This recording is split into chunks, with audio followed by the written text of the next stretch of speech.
Hi guys, and welcome back to my YouTube channel. Today's topic is all about strategy, the definition of strategy, the 5 P's of strategy, along with examples and the levels of strategy. Stay tuned to be educated on the topic. The definition of strategy. A strategy is a plan, method, or series of actions created for a particular goal to be achieved.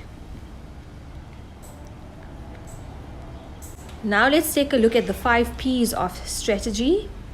You get plan, ploy, pattern, position, and perspective. Now we'll take a look at this 5 P's of strategy in greater detail. The first one being strategy as a plan. Gives overall direction and a course of action. The example, gathering individuals for a brainstorming session, selecting the best ideas, and drafting a market plan. Now we move on to the second strategy, being strategy as a position. Is the determination of specific products in specific markets as supported by Porter. For example, the development of a low-cost option to outprice rivals. Both of them are washing powders. Sunlight has it for 40 Rand and Omo has it for 60 Rand. Customers will either go for Omo because they are brand loyal, or they will choose the cheaper option, which is Sunlight.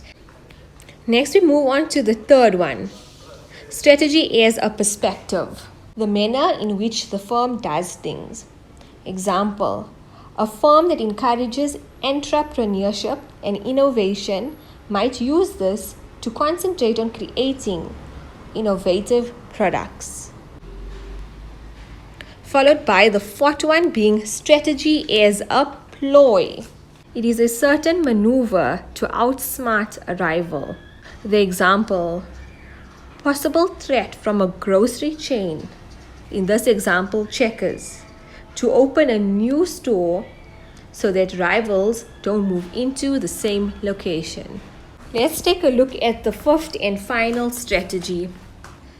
Strategy as a pattern. Is the consistent behavior over time. A strategy is required to be planned and referred to as intended strategy. Strategies evolving out of their past are realized strategies. Those not realized are called unrealized strategies. When the pattern realized is not explicitly intended, it's called emergent strategy. Let's take a look at the example. Continuously hiring employees who have experience in customer service will automatically result in stronger customer service division. Let's take a look at the levels of strategy. There are 3 levels: corporate, business, and functional. Now we'll take a look at them in greater detail. The first one is business strategy. The strategic perspective is determining a competitive strategy and obtaining a competitive advantage in terms of business, product, and service. The key questions: who are our customers? How can we innovate? And the decision-making responsibility is the general manager manages each line of business with advice and input from the heads of functional areas in each line of business. Let's take a look at the second strategy. Corporate strategy. The strategic perspective consists of overall purpose, scope, range, and diversity of the firm organization perspective. The key questions: what is the purpose of the firm and what type of business is this? The decision-making responsibility It is managed by the CEO or MD, Board of Directors, and other senior executives. Now we move on to the final strategy, which is functional strategy.